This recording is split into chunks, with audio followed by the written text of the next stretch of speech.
ficava cá no meu canto.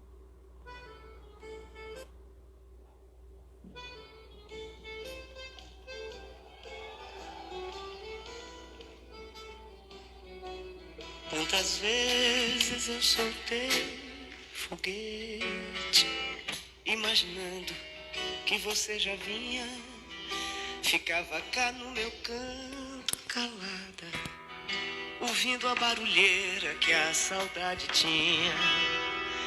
É como diz João Cabral de Melo Neto, um galo sozinho não tece uma manhã. Senti na pele a mão do teu afeto, quando escutei o canto de Acauã. A brisa veio feito cana mole e doce, me roubou um beijo, flor de querer bem. Tanta lembrança esse carinho trouxe, um beijo vale pelo que contém. Tantas vezes eu soltei foguete, imaginando que você já vinha, ficava cá no meu canto, a barulheira que a saudade tinha.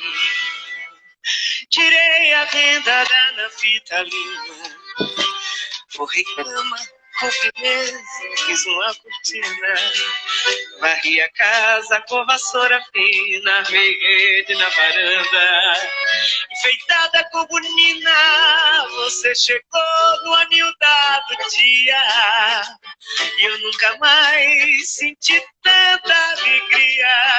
Se eu soubesse, soltava foguete, acendia uma fogueira e enchia o céu de balão. Nosso amor é tão bonito, tão sincero, feito festa de São João. Nosso amor é tão bonito, tão sincero, feito festa de São João.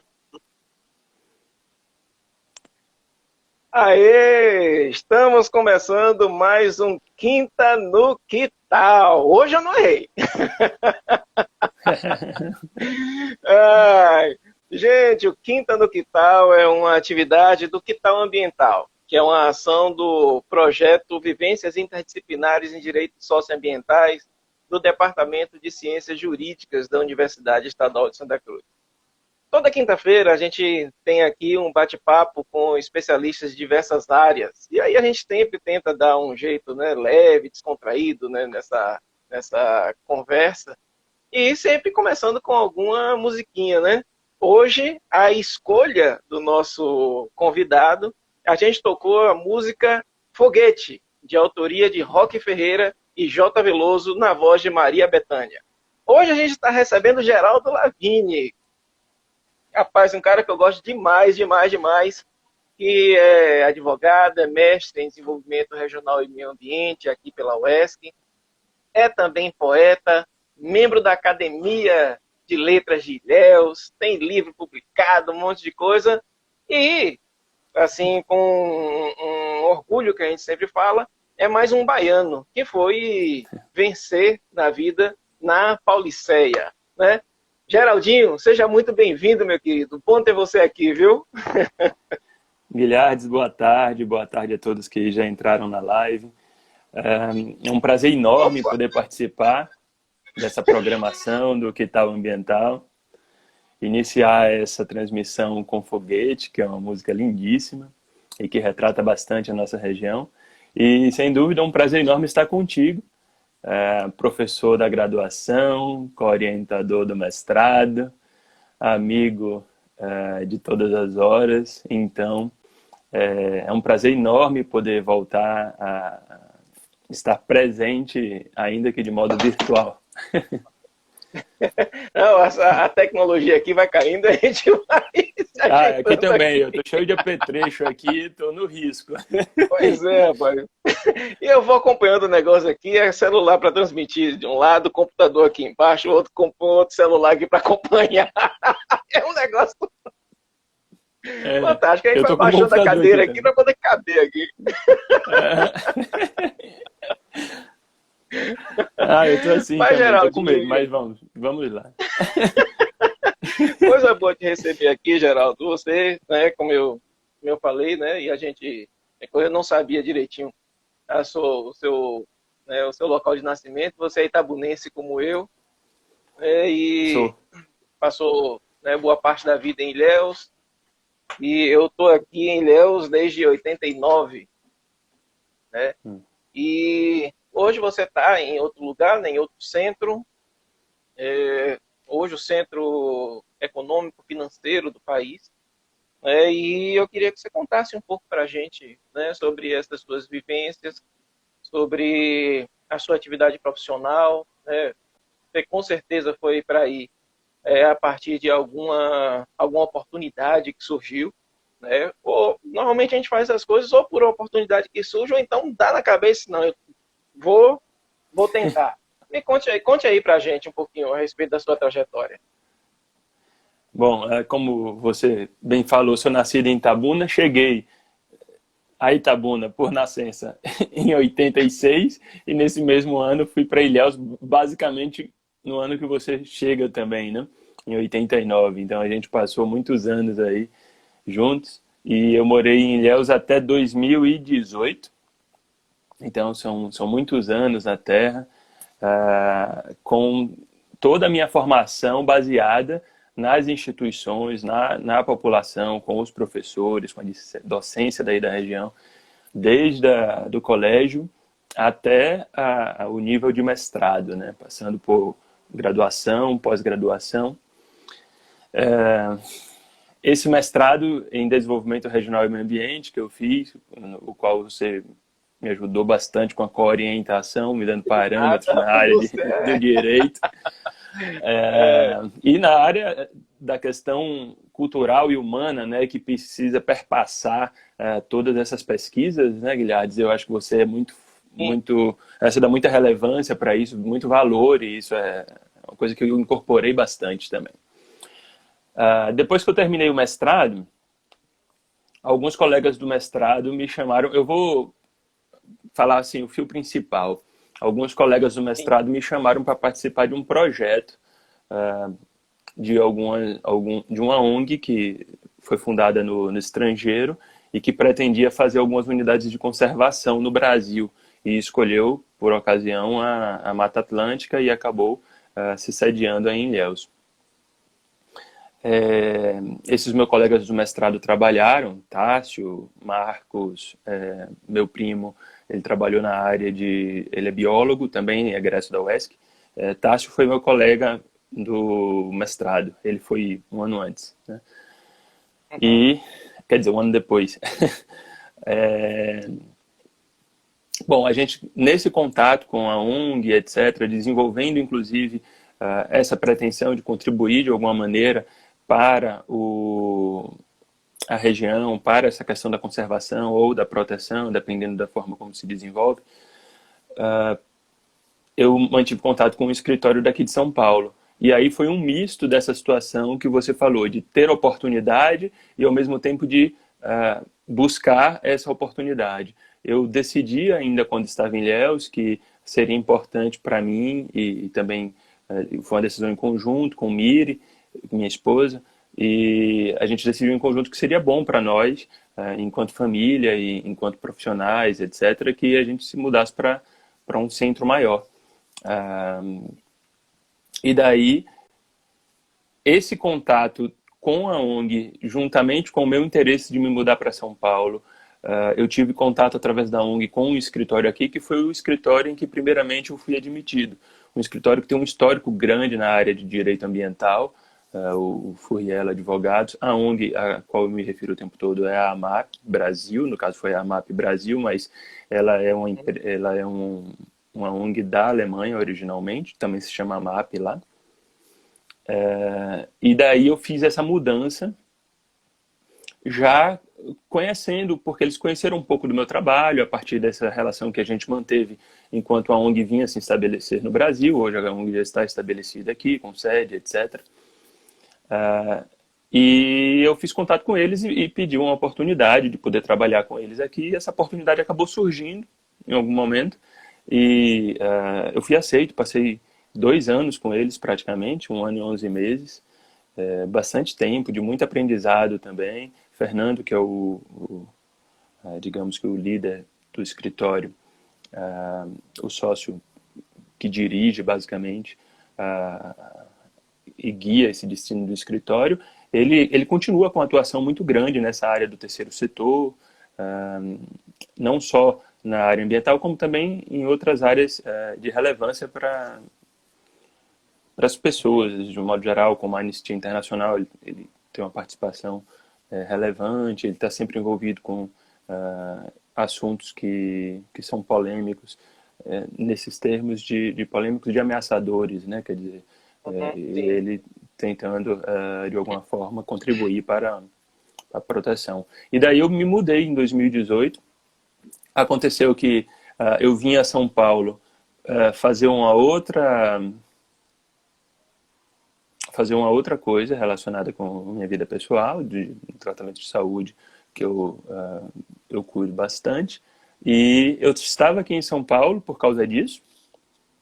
Eu já tinha tido, no passado, uma reunião com o Fernando, quer dizer, com o irmão dele, Manuel.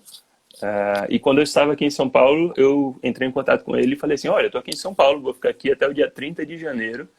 Se por acaso surgir uma vaga e quiser uma segunda entrevista, me chama. Ele falou, Geraldo, tem uma vaga aqui, vem cá. Foi uma coisa muito louca, assim. Aí ele, tem uma vaga aqui, vem cá, vamos conversar, tal. Aí eu fui lá, ele, uma simpatia, e já saí de lá meio que acertado. Aí ele me disse assim, eu voltava, tinha passagem de volta para ele aos 31 de janeiro. Aí ele virou para mim e falou assim, você quer começar dia 1º de fevereiro ou dia 1º de março? Aí eu, 1º de fevereiro, o primeiro momento que eu tiver eu já fico. Rapaz, eu nem voltei para Ilhéus, eu vim com roupa para cá, para ficar um mês. Não vim com roupa de trabalho, nada. A gente fez assim, eu fiquei, e minha mãe me perguntou, menino, como é que você faz uma decisão dessa? Eu, mãe, a gente vai resolver, não vai dar problema, vai ter que dar um jeito. Bom, então tem um pouco de raça nessa história aí também, né? Tem a oportunidade, mas tem a raça. Rapaz, você me contando isso me lembrou uma outra, né, uma coisa que aconteceu também semelhante em minha vida, que foi também uma oportunidade que surgiu em uma cidade aqui da Bahia mesmo, em Barreira. E surgiu uma oportunidade, viajei num dia, eu era professor substituto da UESC. E aí eu fui lá acertar, né, aquela coisa toda, fui para ser professor, voltei coordenador de um curso. Coordenador de curso, e para rescindir contrato, ajeitar as coisas, e sei lá, eu acho que eu levei no máximo uns 2 dias em Ilhéus, ajeitando com a família, deixei a família e me piquei. E assim, das coisas interessantes da vida que levam a gente a sair do nosso lugar de conforto, né, Geraldinho? A gente tem uma técnica muito clara aí.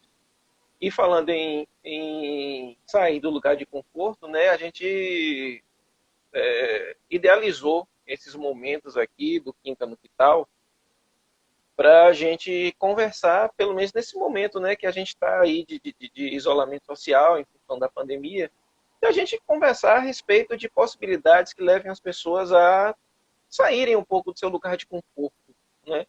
E um deles, de repente, o próprio empreendedorismo ambiental, né? Você e eu também, eu ingressei na questão, né, de meio ambiente muito por conta de uma oportunidade de ingressar no mestrado, e de lá para cá, né, vão aí, né, mais de 20 anos nessa atuada aí. E claro, você na sua vida, a gente sente até, né, a gente vai falar sobre isso, né, a gente sente seus poemas, e a sua vida está muito relacionada, né, às questões do ambiente, né? Mas nisso, então, eu creio que você tenha um caminho maior nisso. E a gente, né, a gente convidou você para a gente conversar um pouquinho a respeito de pagamento por serviços ambientais. É algo que não é completamente novo, né, mas pouca gente conhece, né, e compreende os caminhos para acessar esse tipo de oportunidade, digamos assim. Já que a gente, pelo menos eu, sempre vi pagamento de serviços ambientais no âmbito de políticas públicas, né, e dessa semana, a gente falando, você me mandou essa portaria aqui do Ministério do Meio Ambiente, Sim. que de alguma forma tira um pouco o foco da política pública em si e coloca o pagamento por serviços ambientais como um instrumento de mercado mesmo, Uhum. né? Mas a gente também normalmente começa falando de conceituação, né? Eu queria que você falasse um pouquinho a respeito do que são, né, o que é o pagamento por serviços ambientais, diferenciações, né, existentes a respeito de serviços ecossistêmicos e mais alguma coisa que você queira conceituar nessa nossa conversa, já que a gente tem aqui pessoas que são da área de direito, pessoas também que não são da área do direito, e que é interessante a gente conversar um pouco a respeito dessas coisas. Sim, claro. Ah, o pagamento por serviço ambiental, embora a gente chame, eu vou começar por aqui, embora a gente diga Uhum. pagamento, ele não necessariamente envolve uma questão monetária. Ele pode ter uma retribuição monetária ou não monetária. De todo modo, existe um benefício para a pessoa que recebe esse pagamento. Então, talvez por isso o nome pagamento, ou talvez por na origem ter sido objetivando o pagamento em dinheiro e daí terem sido inseridas outras formas de pagamento. Existe na literatura a figura do pagamento por serviço ambiental, quer dizer, existe a figura do serviço ambiental e existe a figura do serviço ecossistêmico. Dependendo do tratamento que é dado, essas figuras elas entram como sinônimos, mas algumas legislações e dependendo de como a pesquisa é feita, há necessidade de diferenciação. O serviço ecossistêmico, ele seria aquele que é produzido pela própria natureza, sem intervenção humana. A partir do momento em que o homem interfere positivamente, causando um incremento daquele serviço ambiental, aí a gente passa a chamar de serviço ambiental. Então, esse incremento a gente chama também de adicionalidade. Significa que um determinado ecossistema já oferecia um serviço, um homem interviu e aquele serviço passou a ser oferecido em maior quantidade. Acontece, às vezes, dessa intervenção causar também a redução de um outro serviço que é prestado. Só que aí fica o foco para o serviço que se pretende se produzir em maior quantidade. Bom, o serviço ambiental, ele é considerado, o serviço não, mas o serviço ecossistêmico ou ambiental são aqueles que estão relacionados com benefícios que são basicamente distribuídos com toda a população. E aí a gente pode pensar em regulação do clima, fornecimento de água, quer dizer, produção de água, que se diz, né? Produção de água, estoque do carbono, fixação do carbono em árvores ou no solo, redução do efeito estufa,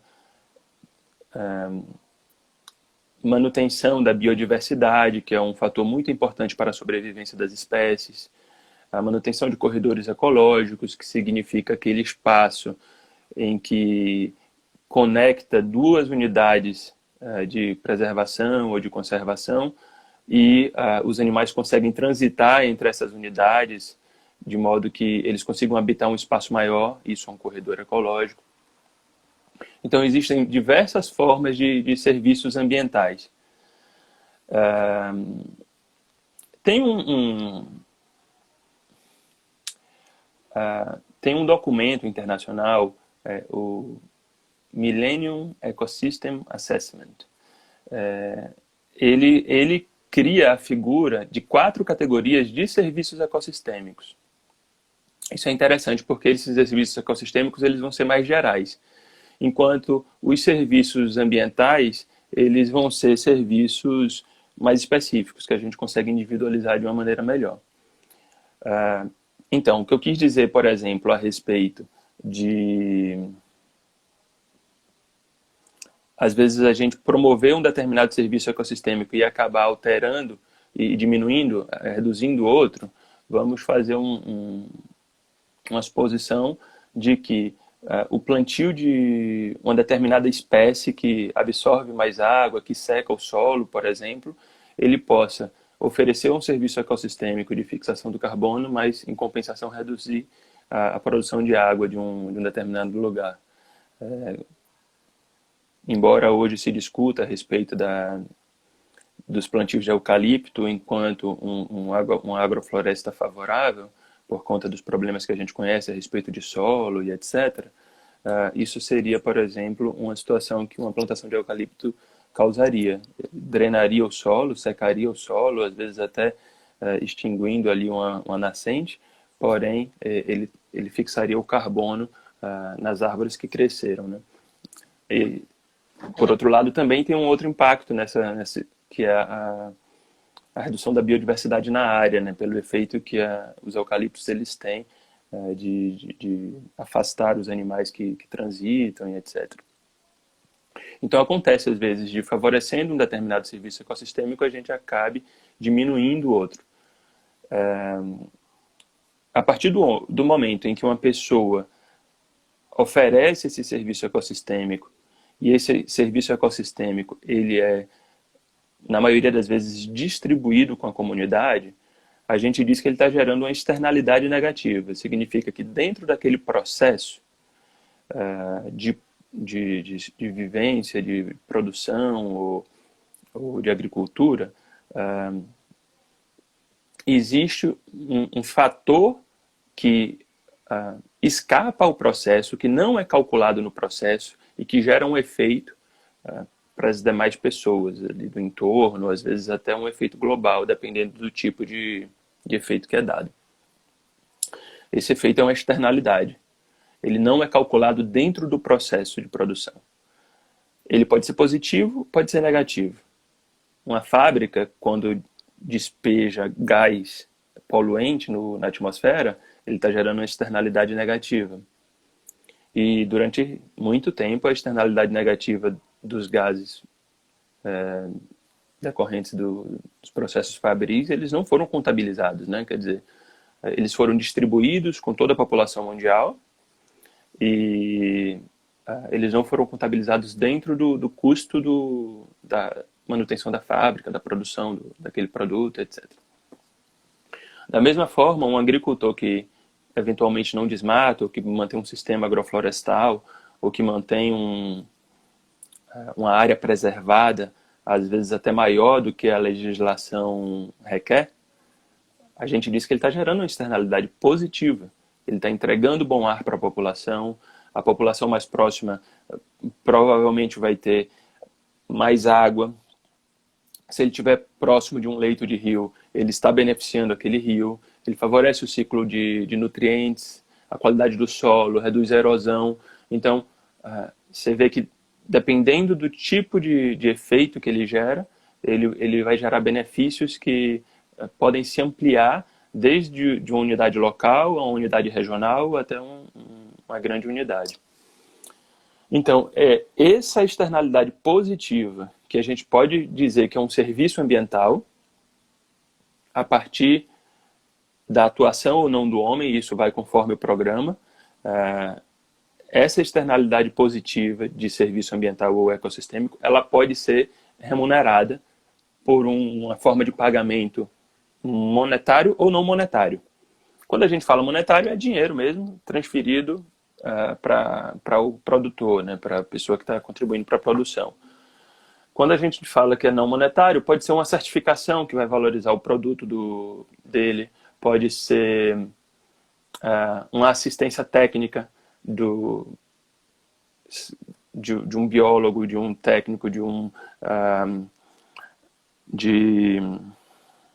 agrônomo. Quer dizer, ele pode passar a ter assistência gratuita do próprio Estado, pode ser uma isenção fiscal, pode ser uma compensação em outra atividade. Então, aquilo ali de alguma forma vai gerar um bônus para ele. E esse bônus que for gerado dentro de um programa, ele é considerado um pagamento pelo serviço ambiental que foi prestado. Às vezes o serviço ambiental também, Guilherme, falando em termos de adicionalidade e de e dessa questão de interferir para aumentar positivamente, nem sempre essa adicionalidade é de fato uma adição. Quer dizer, não é um incremento. É a figura do desmatamento evitado. Então, se você vem dentro de um histórico de desmatamento da região, em que existe um desmatamento de 100 hectares por ano, e a pessoa consegue frear esse desmatamento, se ele tirar 20 hectares de desmatamento por ano, a gente pode dizer que aquilo ali foi uma adicionalidade também. Quer dizer, ele gerou um benefício, porque ao invés de ele ter plantado numa área que foi desmatada, foi até melhor, ele evitou que uma área que já poderia estar num estado sucessional avançado não fosse desmatada, com árvores, com todo um sistema funcionando, né, biológico. Então, isso também pode ser considerado uma adicionalidade, quer dizer, a diferença da taxa que ele fez com que reduzisse. Isso é muito importante também. Isso gera o cálculo de um efeito de um projeto. A maioria dos projetos de REDD, que são esses de evitar as emissões do carbono por desmatamento, são baseados nesse cálculo de redução da taxa de desmatamento mesmo, que é algo que a gente vê muito na Amazônia, né? Como tentativa de frear o desmatamento. Embora, infelizmente, nesses últimos meses a gente tenha visto o contrário. O que é uma pena. Infelizmente, né? Ô, Geraldo, você praticamente deu uma aula para a gente aqui a respeito de PSA, né? E a gente, uma coisa assim, né, que sempre me desafia, digamos assim, enquanto professor e num momento como esse, né, dentro de um projeto de extensão, é a gente deixar um pouco mais claro para as pessoas, né, onde é que estão as oportunidades para, né, para ter acesso a né, esse tipo de vantagem, digamos assim, que também pode se transformar numa vantagem competitiva. E você trabalhou sua dissertação né, de mestrado, né, foi meio que nessa pegada, né, já que você trabalhou com mensuração da possibilidade de pagamento por serviços ambientais aqui no sistema Cabruca, né? Eu queria que Sim. você falasse um pouquinho a respeito, né, do que foi sua dissertação, né, os objetivos, os resultados que você chegou. E nessa atuada aí você já pode pegar e falar a respeito, né, de algum tipo de aplicação que você tenha visto, né, no seu processo de pesquisa e, claro, e depois da pesquisa a partir desse seu trabalho, né, com organização não governamental e no escritório de advocacia, né, para passar para as pessoas que estão assistindo a gente aqui que a gente vai voltar, né, a algum normal. Nós vamos retomar as nossas atividades e nós vamos ter certamente, né, principalmente aqui na nossa região de produção rural, e tantas e amplas possibilidades das pessoas terem acesso a esse tipo de mercado, né, que é um Sim, mercado grandioso, né, mundial na realidade. sim. A pesquisa que eu desenvolvi no curso de mestrado, ela buscava fazer uma avaliação a respeito do pagamento por serviço ambiental para o sistema agroflorestal Cabruca. O sistema agroflorestal Cabruca é uma forma de plantio tradicional na região cacaueira da Bahia, em que a submata é retirada e a mata é um pouco raleada, mas ele preserva as árvores de grande porte.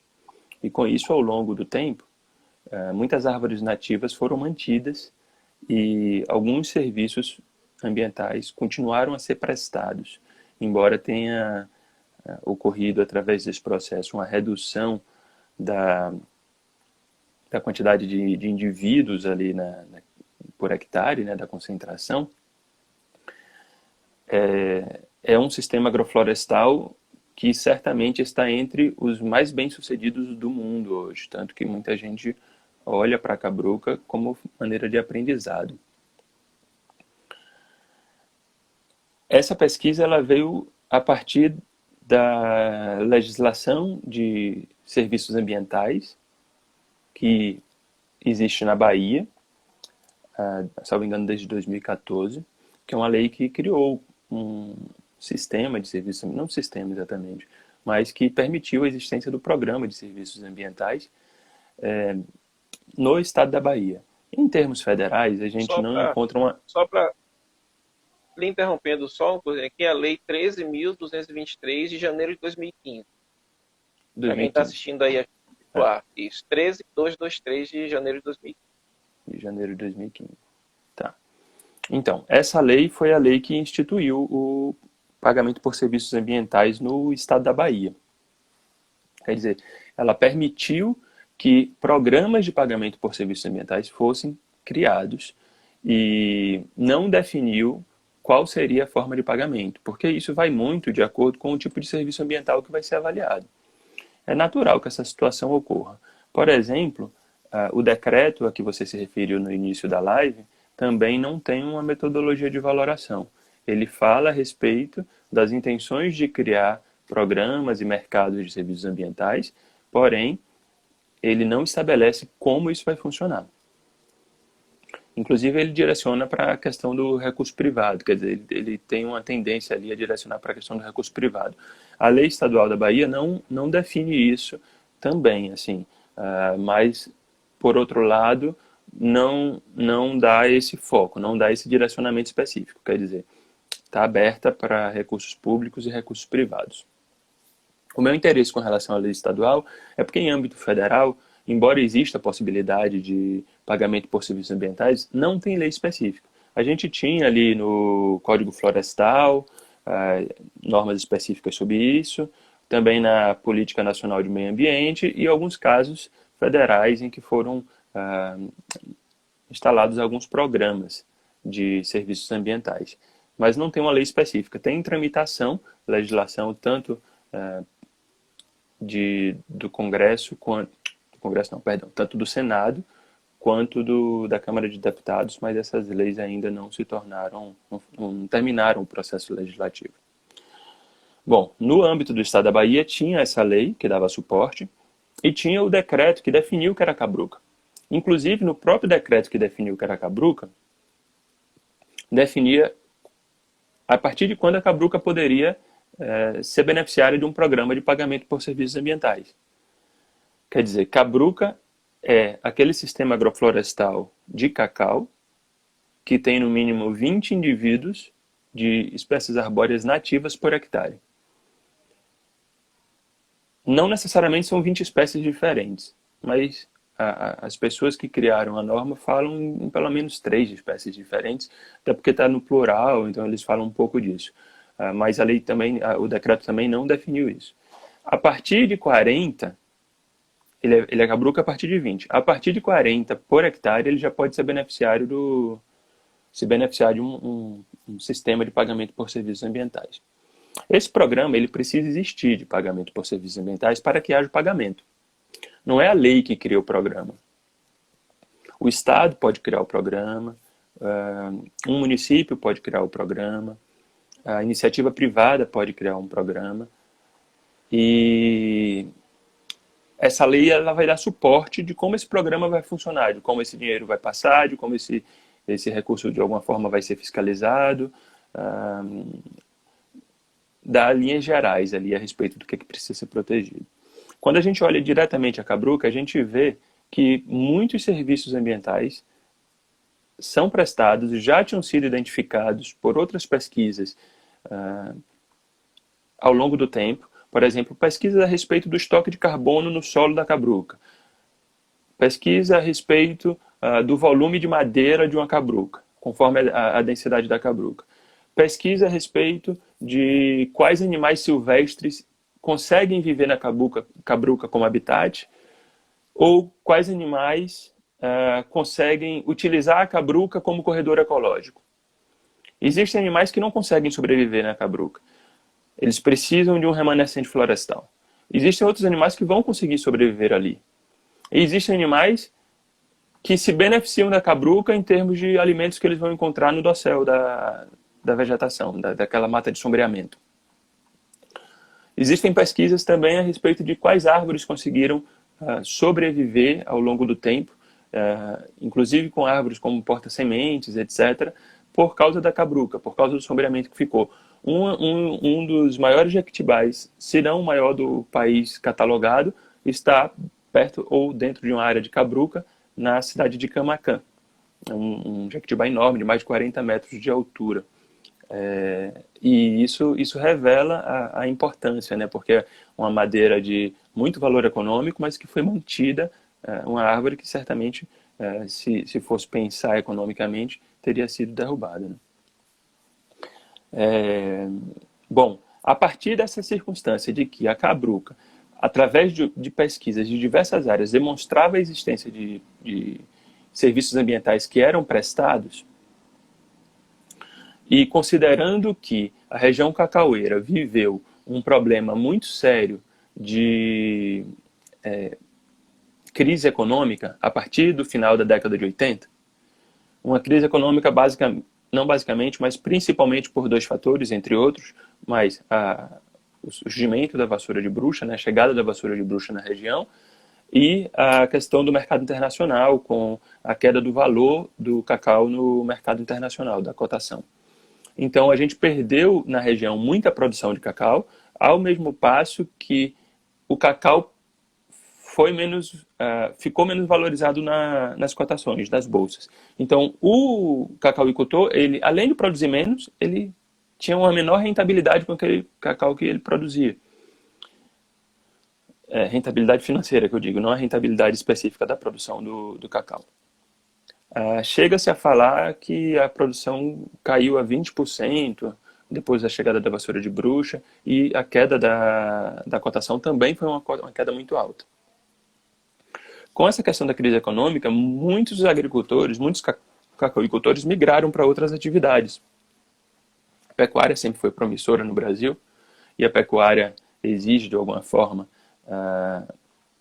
o pasto, né? Exige o desmatamento. Existem até algumas tentativas de pecuária com plantio de árvores, etc., mas a pecuária que se conhecia à época e que se praticava à época não era essa. E também a substituição por outros plantios, café, eventualmente, banana, etc., que exigem o sol pleno, sem sombreamento. E até mesmo a questão de retirar o sombreamento do cacau como forma de incremento da produtividade. Porque quanto mais sol incide na lavoura cacaueira, mais ela vai produzir. Bom, quando a gente pensa nas duas coisas, a gente viu que o cacau, a cacauicultura estava regredindo, e junto com a regressão da cacauicultura, em termos de espaço ocupado, uma cacauicultura que chegou a 89 municípios e que sustentou o estado da Bahia com mais de 80% do seu PIB, a gente viu que houve uma regressão muito grande e que com essa regressão estávamos perdendo também cobertura florestal, de um modo geral, se a gente pensar no sistema agroflorestal. Então, a ideia da pesquisa era demonstrar que o cacauicultor que mantém a cacauicultura sob o sistema agroflorestal Cabruca, ele oferece externalidades positivas, benefícios para a sociedade, e que esses benefícios poderiam ser remunerados. E para ele, para o produtor, a melhor forma de calcular esse pagamento que nós encontramos foi ver qual era a perda que ele tinha para manter esse sistema funcionando. Uma perda de produtividade de cacau. Quero dizer, à medida que o cacau era sombreado, à medida que a gente diminui a insolação do cacau com o sombreamento, quanto de cacau se perdia na produção. Quer dizer, o sombreamento ele tem uma relação inversa com a produção de cacau. Então, essa diferença que a gente conseguiu medir na pesquisa seria o lucro, não o lucro, mas a receita que ele deixou de ter para manter o cacau sombreado. Então, a gente pensou em recompensar ele com relação a essa perda de receita. De qualquer forma, para ser cabruca, a gente precisa que seja na Mata Atlântica, é um requisito. E aí a gente olhou quantos municípios produziam cacau desde pequeniníssimas áreas, tá? E a gente viu que mais de 100 municípios produziam cacau. O que não se compara com os 89 que eu falei antes, porque antes eram 89, mas eram com vastas áreas de produção de cacau. E mesmo assim, esses 100 municípios, mais de 100 municípios, acho que eram 111 na época, eles produziam e todos eles tinham alguma área de Mata Atlântica, porque a Mata Atlântica ela tem uma conformação e ela se mistura com os outros ecossistemas da Bahia, né? Que estão na Bahia, que estão presentes na Bahia. Ecossistema mesmo que chama, né? Sim. Acho que sim. Eu estou esquecendo agora. É um bioma. E aí bioma. Perdão. A Mata Falei Atlântica é um errado. bioma. E aí Desculpa. a gente vai ter os ecossistemas Faz dentro da Mata confusão aqui. Tá, com os outros tranquilo. biomas. Pois é. Vindo de você, ninguém liga, não. Falha de memória. Bom, o bioma da Mata Atlântica ele era encontrado em todos esses municípios. Então a gente conseguiu, a partir daí, estimar que existe a possibilidade de que todos esses municípios estejam inseridos dentro do programa. A pesquisa ela conseguiu definir uma série de serviços ambientais prestados pela cacauicultura e até o que é que esse sombreamento causa na cacauicultura ou não. Então a gente teria ali como serviços ambientais a fixação do carbono, a melhoria do clima, do microclima principalmente, a questão do corredor ecológico, conservação da biodiversidade, produção de água, a questão cultural, que também é um serviço ambiental e que para a Bahia é muito relevante a questão cultural relacionada com a cacauicultura. Então a gente identificou inúmeros serviços ambientais que eram prestados e a gente notou também que o sombreamento ele causava perda de produção, ele causava perda de qualidade do solo, ele causava queda da polinização, ele causava aumento do custo também do produtor, porque ele precisava irrigar em alguns casos, em outros casos ele precisa fazer mais combate de pragas, porque não tem ali outros animais, outros seres interagindo e dando mais equilíbrio ao sistema. Então a gente viu que existem também outros aspectos positivos que vão beneficiar o produtor. De qualquer forma, baseamos a pesquisa com base na diferença na queda, né, de produção e a partir disso estimamos um preço. Um preço que foi calculado, entre outros valores, com o valor do preço mínimo do cacau que foi estabelecido pelo governo federal, que seria um preço mínimo a ser pago pelo cacau e se a cotação estivesse abaixo, o governo federal iria subsidiar essa diferença. Hoje a cotação está bem acima do preço mínimo. Com esse preço, nós fizemos a produção, quer dizer, o custo mínimo de um projeto desse e o custo máximo que ele poderia alcançar. E quando a gente jogou quando a gente jogou inicialmente no orçamento do governo estadual, a gente viu que um governo estadual ele não seria capaz de suportar um programa desse. Em compensação, quando a gente jogava no PIB, era muito claro que era um percentual menor para o PIB e que aquilo ali poderia ter uma representatividade muito grande em termos de melhoria da qualidade de vida da população e melhoria das condições socioeconômicas e ambientais. Então a gente, ao cabo, chegou à conclusão de que um eventual programa de pagamento por serviços ambientais, nesse caso, ele deveria ser beneficiado com ao menos um fundo misto. E que deveria se pensar estratégias para chamar as pessoas que estão nessa esfera privada, pessoas físicas ou jurídicas, para ingressar em um programa desse, desde que isso lhe represente algum benefício. Eu vou aproveitar essa situação, já vou emendar um assunto, que é o seguinte. No Brasil, eu já li a respeito de que alguns programas de pagamento por serviço ambiental, eles terminam também levando em consideração a questão da distribuição de renda.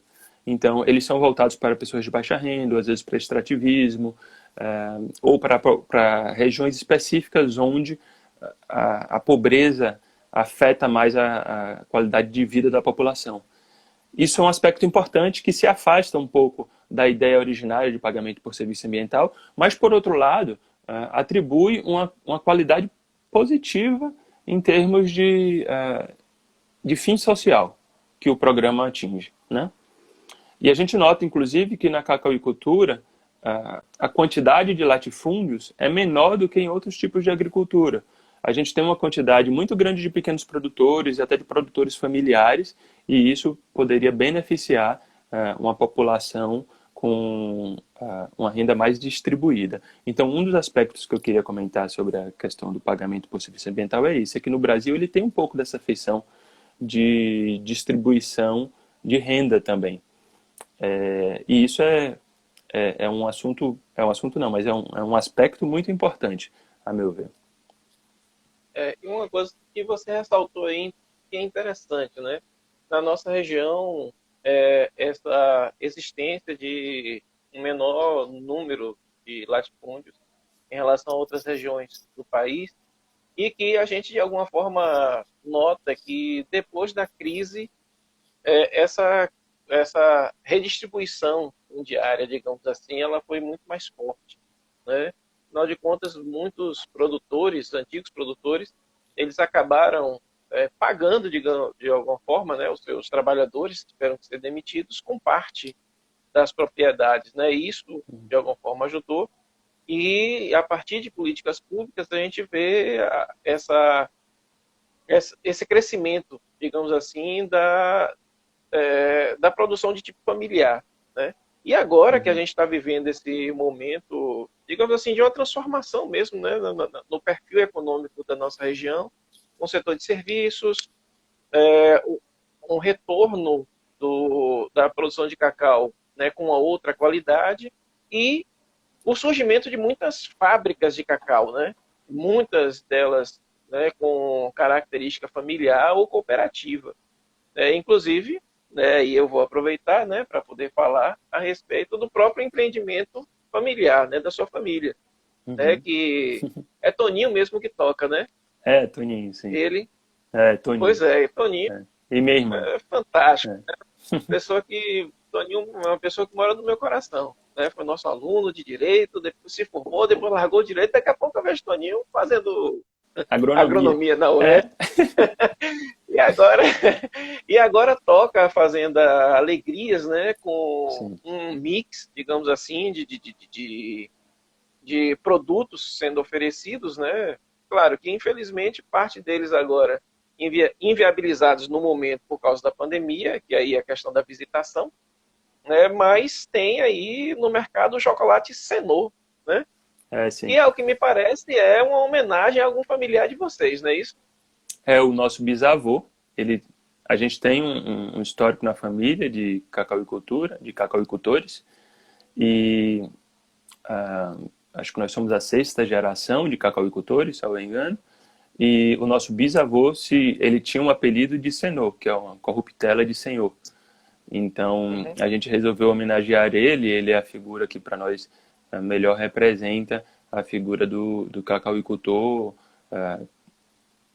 em termos assim de dedicação e trabalho e participação nessa formação da região através da cacauicultura. De fato, surgiram muitas marcas, né, de chocolate, não são exatamente instalações fabris, mas muita gente que passou a produzir chocolate a partir do cacau produzido na própria fazenda, o que é um bom incremento de renda, uma boa forma de verticalizar a produção, e todos, não sei dizer todos é bem arriscado, né? Mas muita gente teve o apoio da CEPLAC, que tem uma fábrica, e que apoiou os cacauicultores um pouco nessa transição, principalmente aqueles que estão iniciando no mercado. Nós mesmos fomos muito apoiados pela CEPLAC, no sentido de ter acesso à fábrica, de ver como o produto ia ficar e etc. É um apoio intelectual e também de equipamentos, de maquinários, etc. Não para nós, coisas dele, nós, em termos de uso, né? Sim, Assim sim, como sim. para nós, para uma série de produtores. E depois outras pessoas começaram a entrar no ramo instalando fábricas. Tem uma fábrica recém-instalada, recém para o tempo que essa história tem, né? Instalada aí no complexo industrial da cidade. E também tinha fábrica em Salvador, que depois terminou sendo fechada, etc. Então, à medida que Tem essa o questão do Ibicaraí, chocolate... tem o já. Ibicaraí também. A do Ibicaraí, inclusive, é do governo federal, se eu não me engano, e foi um incentivo a um assentamento, não é isso? E... Isso. É, Hoje ele exato. congrega uma série de assentamentos e comunidades de agricultura familiar. Exatamente. Que é um dos pioneiros também nessa questão da produção e do processamento do cacau em fazer microlotes de chocolate, microlotes comparado à Sim. grande indústria, né? Para nós é Uhum. uma quantidade considerável de chocolate. Então, de fato, há essa transição também para um novo espaço do cacauicultor, passando a fugir do commodity, fugir dessa bolsa de valores e entrar num outro mercado, que é um mercado mais duro, por outro lado, porque é um mercado mais competitivo, é um mercado mais difícil, que é o de acesso direto ao consumidor, porém é um mercado que pode recompensar bem. Tem muita gente trabalhando na área e tem gente, inclusive, que faz, nesse caso de quem é produtor, que a gente fala que é o chocolate da árvore ao fruto, da árvore à barra, e tem surgido paralelamente também um mercado, talvez até tenha sido um mercado anterior, que é o mercado do fruto à barra, Uhum. que é aquele que compra a amêndoa, processa o microlote e vende esse microlote. Esse sistema de fruta barra já existia nos Estados Unidos e depois ele surgiu e ganhou muita força no Brasil. Tem muitos produtores espalhados pelo país e pessoas que terminam se aliando a determinados produtores e eles complementam o processo, né? O produtor faz um cacau de boa qualidade, o cacauicultor, e o chocolateiro vai pegar aquele cacau e fazer o processo do cacau à barra e vender muitas vezes referenciando, dando essa identidade de Sim. onde vem, quem foi o produtor, Uhum. qual é o tipo de cacau, qual é a variedade de cacau que está ali na Sim. produção. E isso É. agrega muito valor ao produto Uhum. e tira, né, retira o produto dessa condição uniformizante, geral, de você chegar e encontrar uma coisa sempre do mesmo sabor, ou sempre com a mesma textura. Esses, Inclusive, uhum. sim, Não, pode falar. Não, inclusive esses, a UESP, né? A UESP tem sim, o Centro de Inteligência do Cacau, que tem trabalhado junto com produtores, né? Produtores e essas unidades, né? E tem o SIC, trabalhado né? também com indicação geográfica. O SIC tem trabalhado com É isso. indicação geográfica É, e que é, acaba dando esse diferencial, né? o SIC ele promove muitas pesquisas, ele, ele contribui também na avaliação ah, das amêndoas produzidas pelos cacauicultores para saber se elas chegaram ao nível que se exige, porque embora o produtor domine a produção de cacau, cada lote, se costuma dizer que cada lote é um lote porque ele pode sofrer variações, às vezes do tempo de fermentação, às vezes do clima que fez naquele dia, de uma eventual umidade, de algum problema que aconteceu, e isso vai alterar no resultado final da amêndoa, porque ela é muito dependente da fermentação e a fermentação é muito sensível, se inicia no coxo, mas termina na barcaça. É um processo que demora no coxo às vezes 7 dias, na barcaça mais 14 dias. Então, essas amêndoas elas sempre são testadas depois de prontas para poder ver se atingiram a qualidade necessária para um chocolate de excelente qualidade, que é o chocolate que os produtores da região estão todos fazendo. Assim, todas essas marcas que nós conhecemos são com amêndoas de excelência. E o SIC tem contribuído muito nisso, com pesquisa, com avaliação, com desenvolvimento de formas de fermentação, de formas de melhoria, de sabor, de aroma, de processamento do chocolate, tudo assim. Eles Eles têm um amplo papel nisso, e também as associações que tem na cidade. Salvo engano, o IG é resultado de uma associação, não exatamente do SIC, da Associação de Produtores Sul-Bahia, um nomezinho mais ou menos assim. Eu peço desculpas por não saber de cabeça o nome da associação, mas eles trabalham em conjunto com esses laudos do SIC, fazem as avaliações e depois certificam o lote. Quer dizer, aquele lote recebe a certificação do IG, né, da indicação geográfica. O SIC é um mundo à parte dentro da UESP, né? E uma grande associação, né, de órgãos governamentais, não governamentais, né, iniciativa privada. Mas, Geraldo, o negócio aqui fluiu e a gente está quase chegando ao final, e a gente acabou não falando da sua outra grande paixão, que é a poesia, né? Eu prometi durante a semana toda, não, vai ser com poesia, e, rapaz, eu não posso deixar de entregar esse produto. Né? É o poeta Geraldo Lavigne. É verdade. Olha, como é que entra esse, né? Será que a gente vai conseguir falar alguma coisa aqui? Se não conseguir, a gente vai ter que fazer uma outra. Né? Eu tinha separado aqui, ó, uma coisa para comentar, que é um livro que eu estou lendo, olha só. Poesia e Direito Constitucional. Gente! Rapaz. E ele é muito interessante. Ele fala a respeito da importância da literatura para a absorção dos conceitos indeterminados que existem em determinadas normas. Isso é bem interessante. E a gente está assistindo aqui um advogado, um procurador de Sergipe, né, doutor Agripino, que ele tem até alguma coisa escrita no sentido, né, dessa questão da literatura no direito, né, e a gente vai trazer ele daqui. Doutor Agripino, o seu lugar está marcado aí, pode aguardar que eu vou lhe chamar, e obrigado pelo prestígio também, né?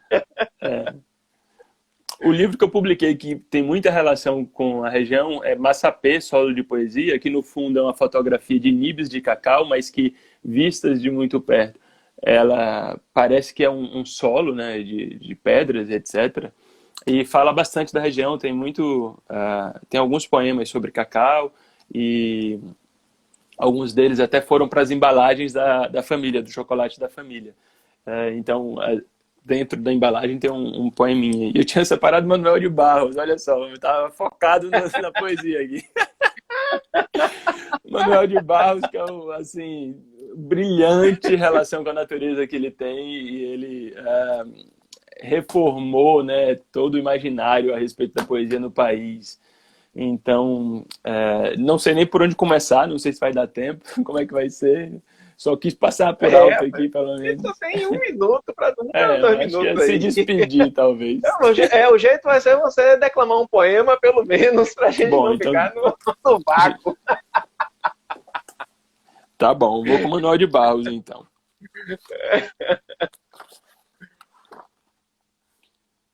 Bernardo é quase árvore. Silêncio dele é tão alto que os passarinhos ouvem de longe e vêm pousar em seu ombro. Seu olho renova as tardes. Guarda no velho baú seus instrumentos de trabalho. Um abridor de amanhecer, um prego que farfalha, um encolhedor de rios e um esticador de horizontes. Bernardo consegue esticar o horizonte usando 3 fios de teias de aranha. A coisa fica bem esticada. Bernardo desregula a natureza. Seu olho aumenta o poente. Pode um homem enriquecer a natureza com a sua incompletude? Que bonito, né? Esse cara é demais, velho. Como ele repõe tudo isso. Sim. Geraldinho, a gente vai ter que começar a encerrar, né? E eu vou pedir ao pessoal que entrou aqui em função de Geraldo que siga o Quitão Ambiental, né? Dê essa moralzinha pra gente aí.